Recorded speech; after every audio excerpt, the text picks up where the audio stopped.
All right, I think it's time for us to discuss the elephant in the room. That's right, AI. In this video, we're gonna discuss about the spiritual danger of AI for younger generations. And we're going to be doing this by topics. First, talking about what is AI, the use of the software, its opportunities, risks, the spiritual danger, and what is it that we can do? Well, so let's start understanding what is AI. According to the policy guidance on AI for children, UNICEF defines AI refers to machine based systems that can, given a set of human defined objectives, make predictions, recommendations, or decisions that influence real or virtual environments. Simply speaking, AI systems function by following rules or by learning from examples, that is, supervised or unsupervised, or by trial and error, that is, reinforcement training, just as the Pavlov's dog. But even the dog has an advantage in comparison to the machine. They have emotions. So, in short, AI is a tool. Now, why AI is then important? If used as a tool, AI can aid humanity in numerous significant advancements, especially in this fast pacing world. It brings us a lot of opportunities. Who knows? Maybe it can even help us in going back to that serene, slow world pace that we had. But AI also brings significant risks. In my simple view, I don't believe we should ignore the potential risks that AI brings to human lives, especially children and young teenagers, since they are the first generation that won't remember a world without smartphones or AI. So, should we use AI? Well, nowadays, it's not even a question about its necessity or usefulness. What we should then focus on is the safety of those we have to protect. But for that, we should also understand their views on AI. And UNICEF, in its policy guidance on AI for children, also had the same question. So let's see here the common views among children and young teenagers about AI and its use. First, they don't want AI to completely replace engagement with humans. Also, they believe that parents and caregivers are key stakeholders in their AI powered lives. They have high expectations of the AI technology industry, as well as concerns about data privacy in the context of AI. And lastly, local context influences children's views on AI. This last one is more centered on less developed countries where opportunities are scarce for those who live in them. Then we come to another topic. What is the problem with AI? The tool itself is not a problem. We have to keep that in our minds. The tool itself is not a problem. But it's already proven and it's becoming a common sense that even AI is biased depending on the data that uses. It has limitations, it generates misinformation, and also it is cold. Literally, it's cold, has no emotion. Again, it is just a tool, but the tool itself is reaching a point where it's becoming dangerous. And will continue to do so if we don't promote moral, reasonable, and spiritual development in humanity, especially among young generations. And here comes the necessary discipline as we find in Proverbs chapter 19 verse 18. Discipline your children, for in that there is hope. Do not be a willing party to their death. Now we come to a point where it is our relationship with AI. So what is the problem of how we relate to AI? Unfortunately, our capacity of empathy is huge and it has been incorrectly used. We have the tendency to treat material objects as living and conscious beings. Remember what we read about AI definition that UNICEF brought to us? AI systems function by following rules or by learning from examples. That is, supervised, someone behind it, supervising it, or unsupervised, or by trial and error. That is, reinforcement learning. When you repeat the same pattern, the same ideas, and they learn by having that idea, that pattern being reinforced, just like the Pavlov's dog. So we've been using technology as a means to connect with ourselves, other human beings, and sometimes God, when we forget that those characteristics are actually the characteristics that God gave to his creation, that is us. So we are seeking connection, but in reality, we want connection with other human beings, with other spirits. And now we come to the development of AI and even what is now being discussed, AI companions. We are becoming lab rats to AI's simulations and helping in its development. Now, the irony is that we are doing it willingly. We are choosing to become those lab rats and help in AI's development. As I said, we are using this tool with the wrong approach and being conditioned by our own choices. Now, Common Sense Media has published a research showing that 72% of teens have used AI companions and that 32% have used it for social interactions and relationships. And their reason has been for entertainment or curiosity. The problem lies when it stops to be an entertainment and curiosity and it starts to develop a relationship with the AI. It starts to try to have a meaningful connection with AI. But it's cold. AI is cold. You won't have a meaningful connection with AI. You have a connection with the imaginary companion that AI is being for you.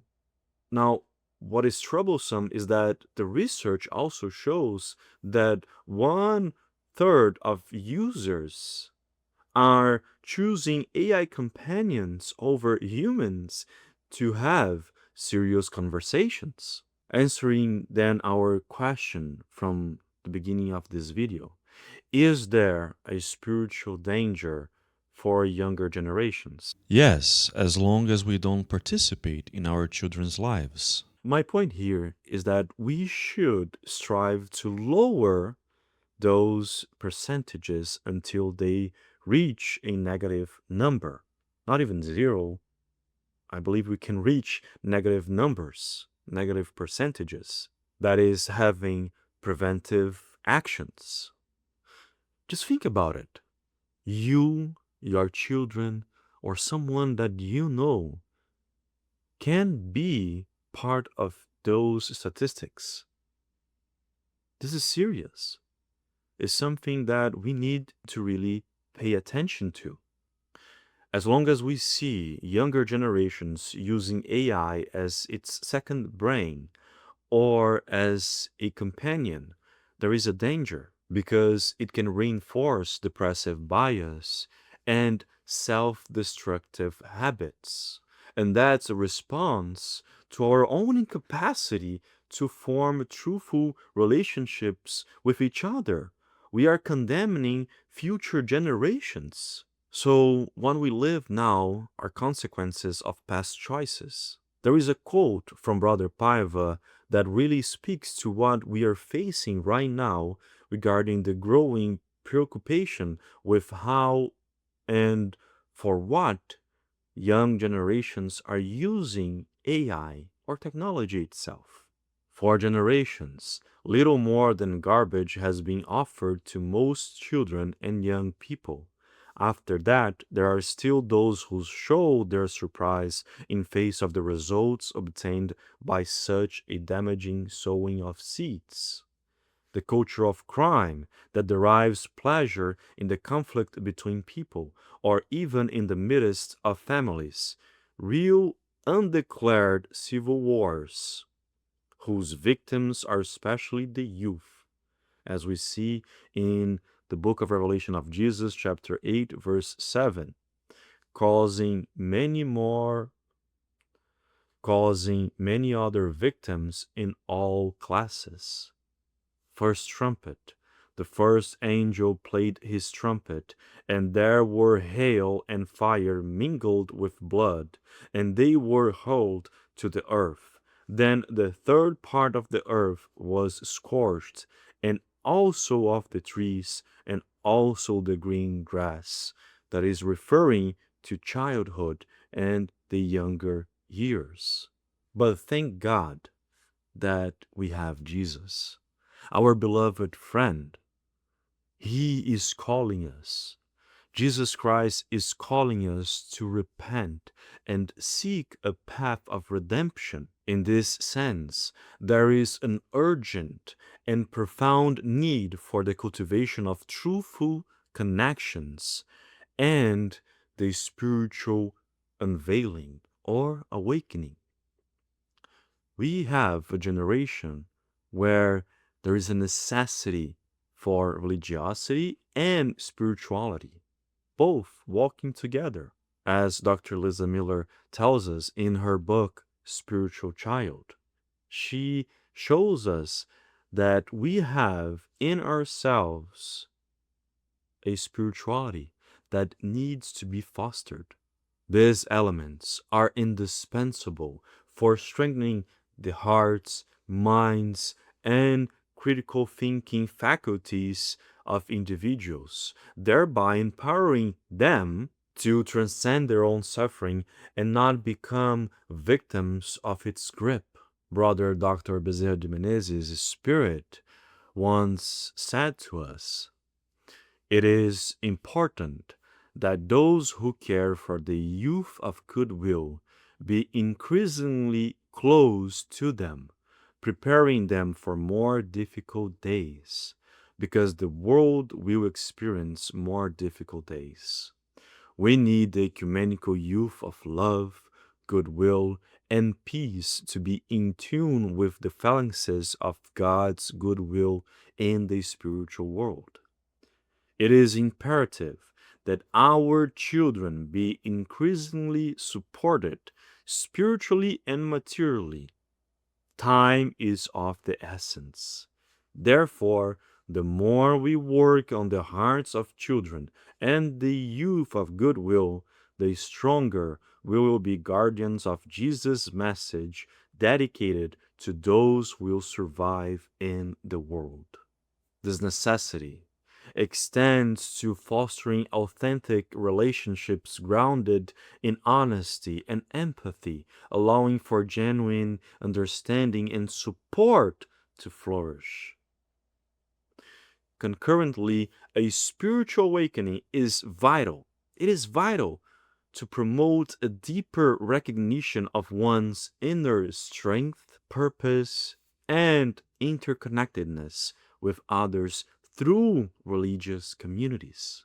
Such an unveiling can provide clarity, resilience, and a sense of meaning that counters the despair inherent in suffering by nurturing both genuine human bonds and a profound internal awareness of our reality. That is, that we are eternal spiritual beings, that we have a connection with God. We can develop this robust mental and emotional fortitude to overcome the challenges that we are facing in this world. So it will help us navigate life's challenges, and we will find the peace that Christ himself promised us in his gospel, according to John chapter 14, verse 27. Peace I live with you, my peace I give you. I do not give to you as the world gives. Do not let your hearts be troubled, and do not be afraid. But Nicholas, you're talking all that. So what is it that we can do?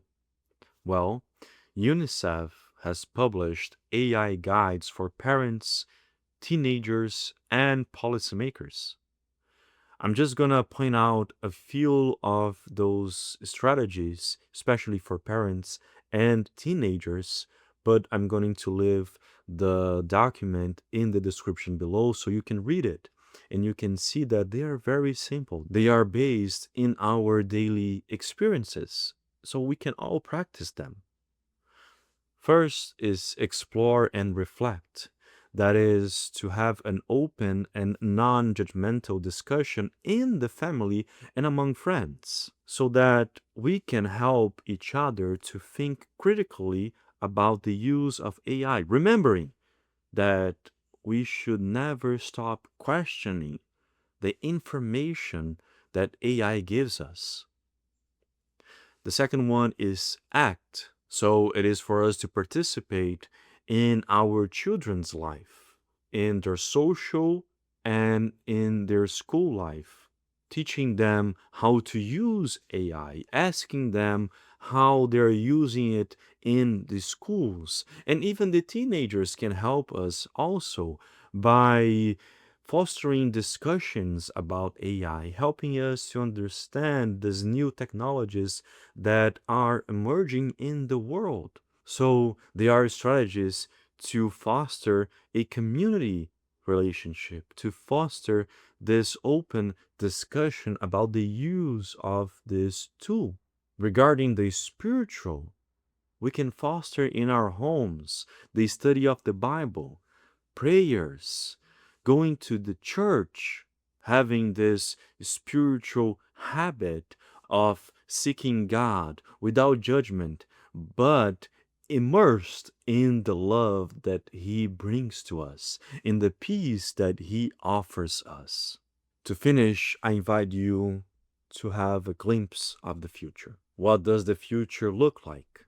Thankfully, it is brighter, having more and more people being aware of the use of AI and its opportunities, its risks, how an unsupervised AI growth can bring problems to younger generations. And the good news is that even the younger generations, they are turning themselves to religion. As noted in this research published by Barna, there has been an increase in younger adults committing themselves to Jesus, particularly Gen Z and millennials. So we can keep our hopes up in the prophecy that our divine master Jesus brings in his book of Revelation, according to John chapter 21, verses 3 and 4.